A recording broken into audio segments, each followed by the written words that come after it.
My favorite player was Michael Jordan. Yeah. My dad's from Chicago. We were huge Bulls fans. We're going to play the Bulls for the championship.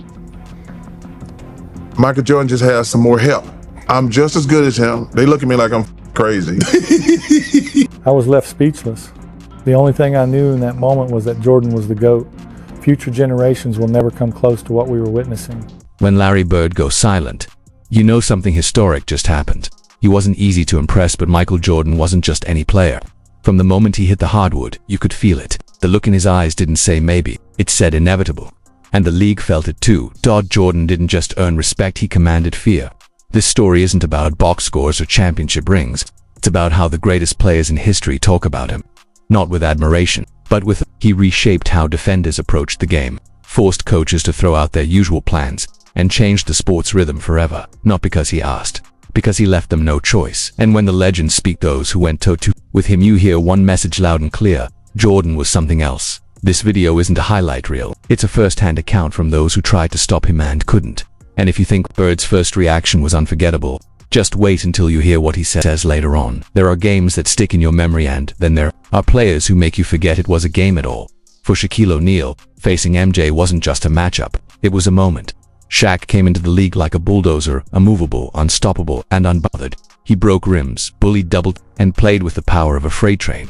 But even he paused when Jordan stood on the other side, because MJ didn't just bring skill. He brought something more, and unshakable feeling that no matter what you did, it wouldn't be enough. It wasn't fear, it was knowing you were facing greatness itself. Years later, when Shaq reflected on guarding Jordan in his prime, he didn't talk about defense or strategy. He said something that still echoes through every conversation about the GOAT. He was at the peak of MJ. He's at the peak of MJ. What is it like just being on the floor with him, man? I don't know what God looks like. It's like seeing God. O'Neal, the most physically dominant force of his era, 4 NBA titles, 3 finals MVPs, the guy who bulldozed through legends, compared guarding Michael Jordan to something almost spiritual. That's not hyperbole, that's respect at its rawest form, because when Jordan locked in, it wasn't about his voice or trash talk. He didn't need to say anything, his presence was the message.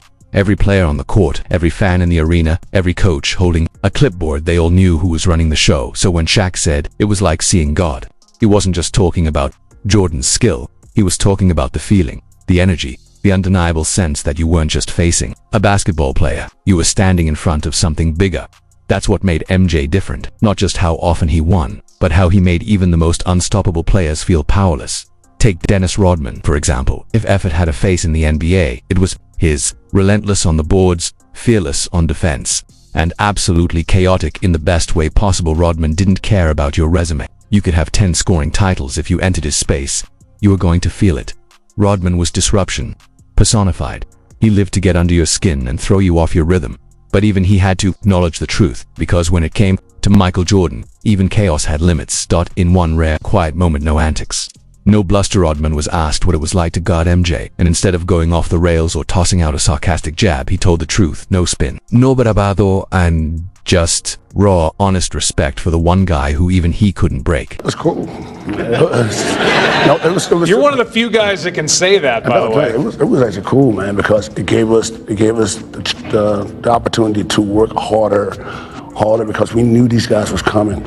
And once we start playing them, and once we got in the playoff with these guys, but it's like it's hard to keep that guy under 30 points. It was hard, but he was that good. Dennis Rodman. That's about as close to a bow as you're ever going to get. This is the same man who wrestled with Karl Malone, boxed out Shaquille O'Neal, and lived inside the heads of some of the greatest scorers to ever play the game. He didn't flinch, didn't back down, and certainly didn't hand out compliments lightly. But Jordan, he made Rodman feel something different. Not fear, inevitability. Rodman didn't dress it up, he didn't try to spin it. He knew that you could bring the most physical defense, your sharpest focus, and all the hustle in the world, and Michael would still find a way.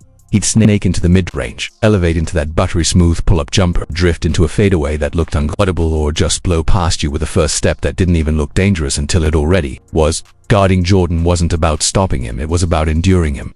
Rodman wasn't the type to hand out admiration, but when he said that just keeping MJ under 30 points was a victory, he wasn't talking about effort, he was talking about reality. Jordan was going to get his dot. The only question was, how long could you delay the inevitable before he snatched the game away? Some matchups in basketball feel less like a coincidence and more like destiny. Moments when the lights seem to burn a little brighter, The air feels heavier, and greatness meets greatness. That's exactly what happened when Allen Iverson stepped onto the court with Michael Jordan. Fearless, raw, electric. Iverson didn't just bring a killer crossover, he brought attitude, pride, and a hunger that had been building for years. This wasn't just another game for it was the moment, the one he had dreamed of since he first picked up a ball. The chance to measure himself against the man every young player had studied, idolized, and tried to imitate. So when Jordan stood across from him for the first time, Iverson didn't blink. Telling all my friends and my family that if I ever got a chance, if he ever guarded me, that I was going to try my move on the greatest player to ever play. So I knew I was going to do it. When he got on me, that's why I backed up. Yeah. I said, oh, here we go. I didn't get nervous. And I was, like you said, just young, you know what I mean, and just confident. So my heart won't thumping or nothing like that. I won't, you know what I mean? I did it like I would do it any other time. Wasn't arrogance, that was authenticity. Allen Iverson didn't cross up Michael Jordan to embarrass him. He did it to prove he belonged. Every hour spent grinding on the blacktop, every war fought in college gyms, every ounce of belief he carried in his own game, it all led to that moment. The crossover heard round the world. But what makes Iverson's version of the story so unforgettable isn't the highlight, it's the mindset behind it. There was no fear, no hesitation, just raw, unfiltered belief. The kind that only comes when you're young, hungry, and too stubborn to accept that you're supposed to be intimidated. Iverson wasn't facing an idol that night. He was just playing basketball, and in that split second, just one iconic move, he reminded the world that even legends can be tested, that the next generation doesn't wait their turn.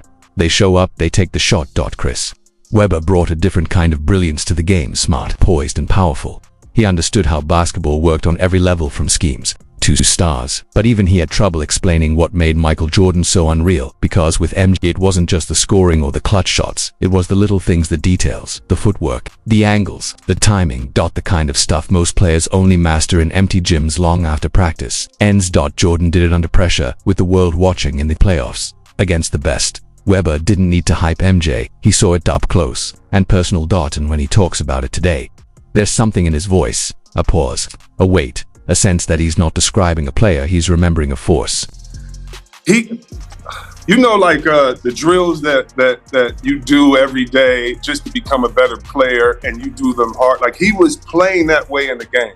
He was denying, seeing the man in the ball, turning, talking on defense, elbowing guys as they came through the paint. Like, we saw his greatness, and he shut anyone that he was checking down. It was not a game. The part people tend to forget, Michael Jordan didn't just drop 30 a night, he guarded you like his entire legacy depended on it. He lived in passing lanes, he chirped at defenders, jabbed at cutters, threw elbows, not to be dirty, but to remind you exactly who you were dealing with. No possessions off, no coasting. Every second he was on that court, it meant something. It was personal. Chris Webber played with killers, he battled with legends. But with Jordan, it was different. Jordan didn't just do the little things, he attacked the fundamentals with so much fury. It made everyone else on the floor look like they were still in SHOOTAROUND. So when Webber says, we saw his greatness, he's not trying to flatter, he's pointing out a universal truth. If you played against Michael Jordan once, you didn't need a documentary to tell you how good he was. You already knew, you felt it. And then there's Magic Johnson, the man who played basketball like a symphony. Eyes always moving, smile just waiting to break loose, like he was orchestrating the court in real time.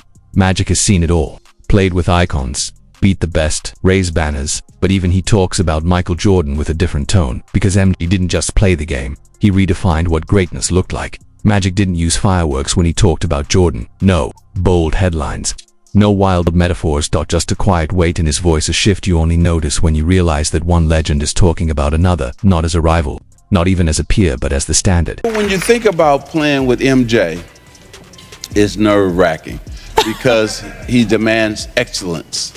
And but just getting him the basketball in the right place and let him do his thing with the tongue out and everything. You know, the tongue way out. You can almost picture it in Magic Johnson's mind, Jordan slicing through the lane, tongue out, defenders chasing shadows, and the ball already floating toward the rim before the crowd even had time to rise. Magic, a player who built his legacy on elevating others. Watching MJ wasn't about the flash, that it was about the precision. Every movement had a purpose. Every possession came with an expectation. Jordan didn't just hold himself to the highest standard, he demanded that you rise with him. If you were on the court and your focus slipped, he'd let you hear it. If you were locked in, he'd make you look like a star. Magic didn't speak of Jordan like a rival. He spoke of him like someone who had seen something rare, a player so locked in, so relentless, so fundamentally sharp, that he made the impossible feel normal. When Magic remembers the tongue wag, the walk, the stare, the energy's not recalling a highlight, he's reliving a presence. The one guy who made even Magic Johnson take a step back and realize that this was something the game had never seen before. Before the titles, before the Spurs dynasty, before the flawless pick and rolls with Tim Duncan, Tony Parker was just a kid in Europe, eyes glued to the screen, watching the game that felt a world away. To him, basketball wasn't just entertainment, it was sacred, and his first memory of that sacred game